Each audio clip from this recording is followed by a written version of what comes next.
This is the very first edition of Ask Nicki here on eRadio, and we are talking about desire, navigating desire, understanding spontaneous and responsive desire. And joining us for this discussion is professional sex coach Nicki Brivik from Ask Nicki. Nicki, first of all, very good evening to you and welcome. Hi, good evening, Ian. Thanks so much for having me. It's great to have you on the show just before the love songs. Nicki, just before we get started, tell us a bit more about yourself. How did you end up being a professional sex coach? You mean, how did I end up talking about sex all day for a living? Yes. How lucky am I? Yeah. I spend my day talking about how to give and receive pleasure. And actually, it's quite an interesting move. I was an attorney. Well, I am an attorney. I suppose you always are one. And I started my own practice. And after about 20 years, I found myself in a position of always giving advice about sex. Not at work, but I've just it found me. And I realized that I've got this real passion to kind of liberate that conversation around sex, to allow people to reach their own pleasure potentials, because there's so much shame that people lug around about sex, and people find it so difficult to talk about sex. And as a result, there's so many kind of myths that we have around that kind of surround our sex lives, and there's no place to talk about sex or share ideas or learn how to do things. Effectively, we learn how to have sex when we're young, and then we never upskill ourselves. And there's no one to go to. So I kind of realized that there was this massive need. And I ended up leaving my law firm in the capable hands of my husband, who still runs our firm. And I started kind of trying to provide a safe space for people to be able to talk about sex and to learn about sex and to be able to overcome any erotic barriers that so many of us carry around with us. And provide a safe space and a positive sex-positive environment that people can reach their kind of pleasure potential and find what is good for them. So, that's kind of how I ended up talking about sex. Wow. Okay, so they come to you, they come and see you like in a professional setting, or how do you help them? Is it with words, or do you actually show them stuff? No, I don't show them stuff. Okay. It's all words. I'm a coach, so I use the modality of coaching, which is obviously I love it because it is goal-orientated, it's forward-looking, it's fast-paced. So it's kind of where are you now and where do you want to be? So that's kind of how you come to me. And I generally see individuals and couples. Often it's one of the couple that will come and see me first, and then often they've been told that it's their problem, that they have this problem. People think that they have something wrong, when in fact, the more I do it, the more I realize most of us don't have it. There's nothing wrong with our sex lives. It's that we haven't really explored what there is, and we have dull and repetitive sex lives and no way in learning how to expand and explore what is. So there's such a lack of sex education all over. And we have all these kind of cultural inhibitions, social, religious, things that we learn from our family. And then what happens is we told don't have sex, and then until you're married. Then when you're married, you must switch a light switch, and suddenly you must be amazing in the bedroom. And in fact, it doesn't work that way. So people come to me, and I help them overcome what erotic barriers that are holding them back. And the funny thing is that I find that often, even after the first session, people feel so liberated because it's a little bit of sex education, learning how to communicate, and bringing creativity into this area, because creativity in the bedroom is so rewarding, and yet it's somewhere where we we never actually do that. We have a growth mindset when it comes to so many aspects, but not when it comes to sex. And that's kind of what I want. I want people to have a sexual growth mindset so that you can really explore what your body can do and what your body can and how you can share that with your partner. That's a very good answer that you have there, Nikki. So obviously anything but vanilla in the bedroom, because that's so boring. Well, I don't know. There, you see, I'm going to stop you there, because vanilla, if that's your thing, is not boring.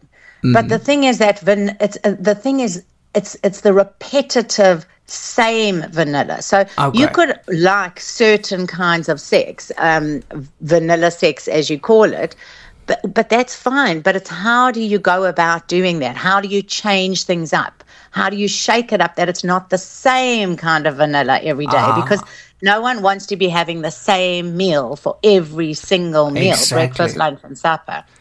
It's how you can change it up. So it's not that everyone wants to be kinky or everyone wants to add complete differences. That's kind of where my expertise comes in. I can tap into what it is that would make your sex life amazing and help you get there. Because what's great for you doesn't necessarily mean what's going to be great for me. On our topic for this episode, can you explain the difference between spontaneous desire and responsive desire, and also why it's important for individuals and couples to understand these concepts? Yeah, so thank you for that. I think this is such an important topic, because for me it is the root of understanding sometimes why your partner doesn't want to have sex or why they never initiate. And there's so many problems that come from a discrepancy in desire. That's probably what I see people the most about, people having a discrepancy in desire. The one partner really wants to have sex more often. The other partner can often say, I don't want to have sex, or I never really want to have sex. So I see that so often in couples. It usually is along the lines, gender lines. It's more the man who wants to have sex, and the woman doesn't necessarily want to have sex much.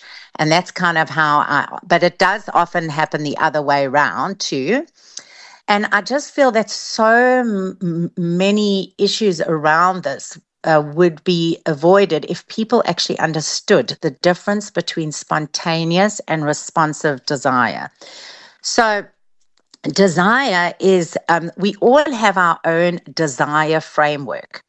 And those who have a spontaneous desire framework, they feel desire very easily. So they metabolize arousal easily. They basically see something and it makes them hot. It's the kind of desire that's depicted in movies. It's like a craving.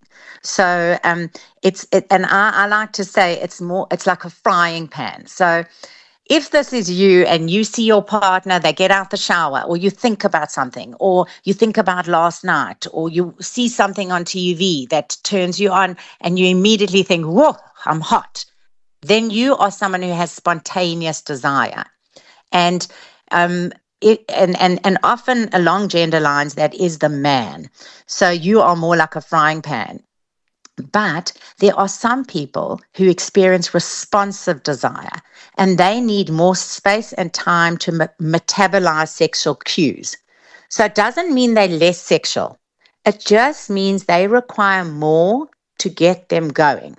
And context is very important. So whilst your partner might be a frying pan, you are more like an oven. And it requires you to turn up that knob on the oven to get yourself heated up. And I sometimes use the analogy of putting cold water onto a stove. Sorry, you put a pot onto the stove, and you have to warm that cold water up. You can make it hot quicker by putting the lid on. You could put it on gas as opposed to electricity. You could maybe put salt in it, but you still need to heat it up. And whereas the frying pan is hot very quickly, that water needs to be boiled. And if you are the person in the partnership that has responsive desire, who's that cold water on a cold stove that maybe is even in load shedding, it takes time to build that heat up. And that's where we often get these problems with partners, because your partner might come home and say, oh my God, I'm dying to have sex with you tonight. And there he comes home to his wife, typically say, and she's had lift schemes all day. She's worked. She's had to do the cooking. She's had to do the cleaning. She's had, the tuck shop and the PTA. And now she's got to suddenly be thinking about sex. And that pot is cold, freezing cold. So it doesn't mean she can't get hot. It just means it's going to take more to get her aroused. So how can you turn that heat up to get that responsive partner to be hot? Because once that pot is boiling, it's just as hot as the frying pan. So as long as you can get that pot boiling, you can have great, unbelievable sex. It's just knowing how to get your partner going effectively. And I'm hoping some of, your listeners listening to this will be thinking, oh, well, actually, that's me. I understand that. I didn't realize that. So it's not that the responsive desire partner has a problem or that they have a low libido. They can get hot and they can get very hot. It's just a question of that they need a longer arousal runway. So whereas the one might be a helicopter, you might be a 747 that needs that long arousal runway. Yeah, I like that. That's a nice way to put it. Nicki, how would you say does societal pressure and cultural norms influence our understanding and expectations of desire within relationships? And also, how can individuals challenge these norms to create a more open and inclusive dialogue about desire? Okay, so I think the thing is that culturally and socially, we kind of expect people to feel hot all the time. The spontaneous desire people are kind of how we think of desire, because it's what you see in the media and, in when you're watching TV, they're having fast, fabulous sex up against the wall after 5 minutes of seeing each other. And in reality, that doesn't happen. Certainly in long-term relationships, the neurochemicals that are kind of firing at the beginning of a relationship fade and reality sets in. And just like anything in life, we need to work at it. We need to work at our desire. So for some, even the spontaneous desire person, they require a trigger, but it's less of a trigger than the responsive desire person. So it's if you understand it and know about it, you can tap into that and work with it. So I think with regards to society, instead of kind of shaming often women for not being ready for it all the time, we need to accept that sometimes it will take more to get the other person going, and therefore foreplay is basically, I don't even like to use the word foreplay because sex should include everything. But we do call foreplay, we do use the word foreplay, and foreplay should be a requirement. It's not a suggestion, because for women or responsive desire people, they need that to heat up their pot. And so I think that's where the focus needs to be, is on focusing on how to create desire, how not, that desire shouldn't just pop out of nowhere, that we need to build desire, that we need to become artisans and create passion out of with our tools of our hands and our mouths and sex toys and our brains. Okay, so obviously communication is incredibly important, Nicki. How can couples effectively communicate their needs and preferences to enhance that intimacy and connection? Okay, so communication is essential. And that's where I find so many couples fall down, is that people are more likely to have sex than to talk about sex. It's the weirdest thing. It's almost like we kind of meet our partners and we never talk about sex again. So that it's so essential, because communication allows us to tell our partner what we want, what we like, how we like to be touched, and also to get what we need. So we need to learn to be able to share in this way. And the problem is, I find, is that people find sexual communication so incredibly difficult. I don't know why, but we take it so personally when we see everything as criticism. If you say to your partner, I don't really like that, or I prefer this, or, it's often taken as criticism, and that leads to obviously a breakdown in a relationship. And I always say that we need to develop a tougher skin. We need to be able to hear that we don't like it here, we like it less there, because especially with women, our bodies are a mystery even to ourselves. And we like different kinds of touch according to where we are in our arousal arc, where we are in our menstrual cycle, or whether we're in menopause, or what kind of a day we've had, or how aroused we are. So we change so much. A man is less changeable, but even he changes according to where he likes to be touched as he ages, how hard he likes to be touched, how much pressure he likes. So we need to be able to share our truth with our partners, and in a way that is heard and not taken so personally.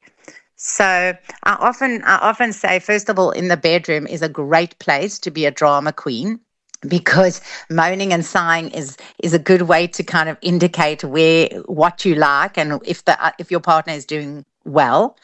And criticism is not best in the bedroom, because it obviously kind of ruins all those happy hormones that we're getting. So if you do want to kind of ask for something different, it's best to kind of do it out of the bedroom, and obviously in a very careful way. So I often say kind of do it when you're walking or driving. And the compliment sandwich is a great way. I really liked it last night when you did that and that. But next time, perhaps we can try such and such, or perhaps you can go a little softer or a little lighter. So kind of find your way into communicating. And just remember, if your partner said, can you add salt to the meal that you cooked? Do you take it personally?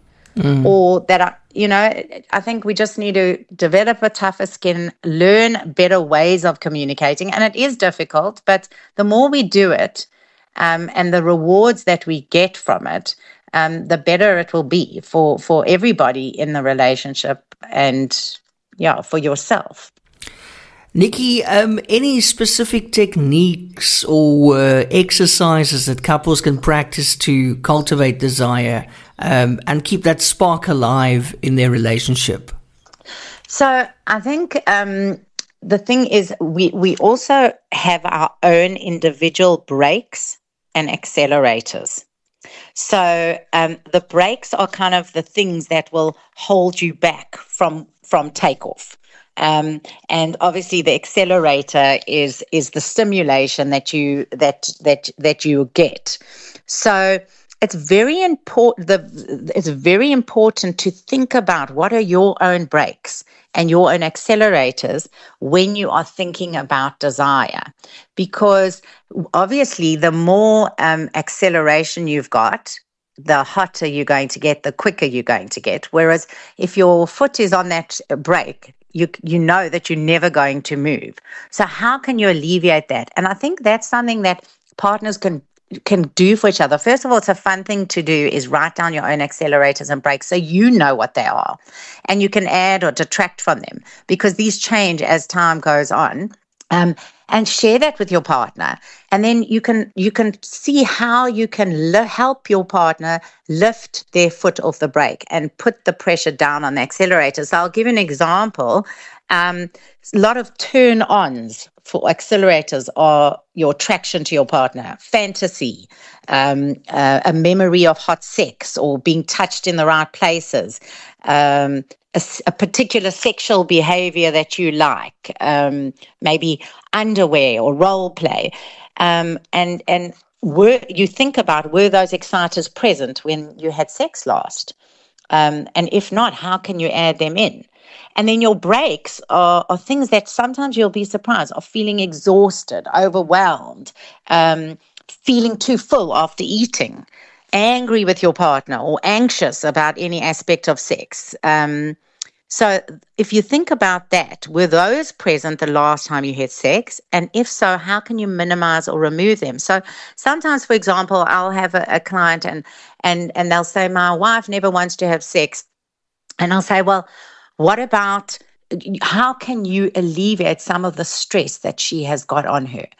And it's so weird, just sometimes putting the kids to sleep can be really hot for the partner who's now given a bit of time to instead go and have a bath or have their own time to kind of get into their bodies, and that can take their foot off the brake. So it can be as simple as that. And, they've even done studies, it's quite funny, that men who help with the housework get more sex. There you go, guys. And you can understand it because there's more space for their partner to get into the mind space of having sex, which requires us to be present, because great sex requires presence and being in your body and being mindful. And it's hard to do that when you've got this list of things that you need to do. So when you were asking me how can partners help each other with these things, share.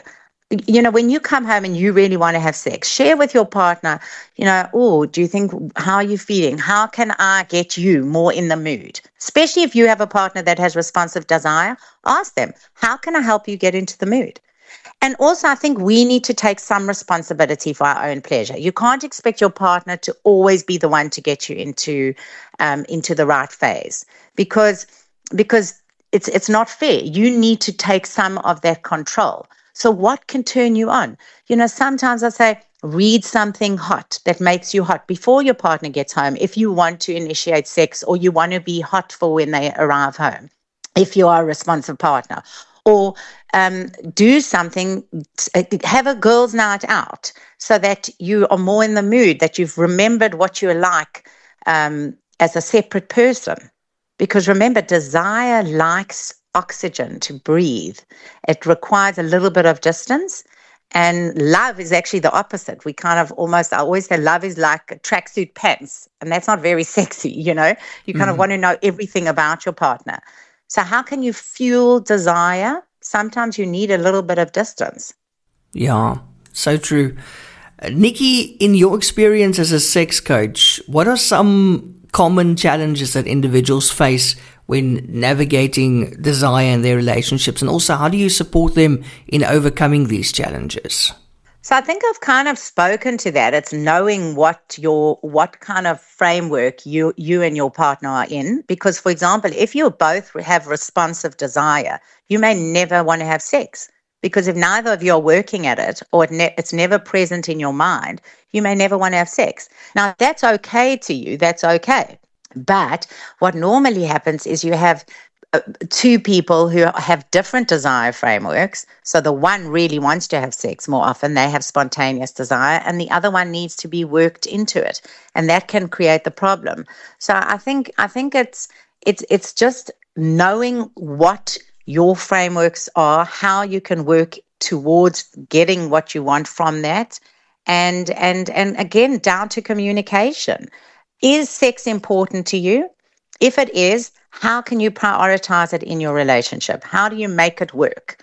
And knowing what your desire framework is one step towards that, to having a successful sex life, because you're kind of learning what makes you and your partner tick and how you can kind of activate desire when you want to.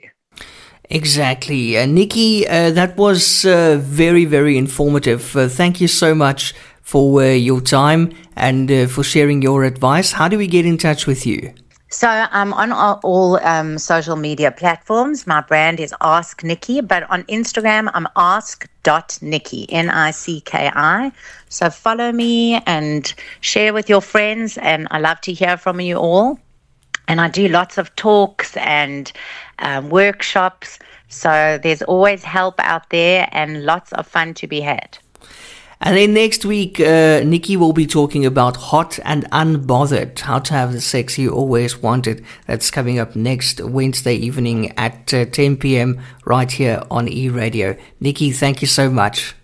Thank you. Thanks, Jan. Speak to you next week.